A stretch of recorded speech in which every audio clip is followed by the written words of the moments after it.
Hello hello ఓకేనండి. Boat కు front గా చూస్తే మనకి రైట్ లో లెఫ్ట్ లో ఇక్కడ కూడా ఆపి కూడా ఎండింగ్ అండి.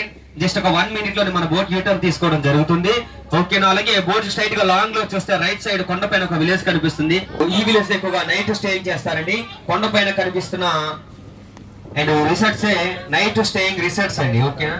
అలాగే ఈ సిరివాక అనే విలేజ్ లోని ఒక సాంగ్ కూడా షూట్ చేశారండి. రంగస్థల మూవీలోని రామ్ చరణ్ గారు సమంత గారు కలిసి ఎంత చక్కకున్నావే లక్ష్మి ఎంత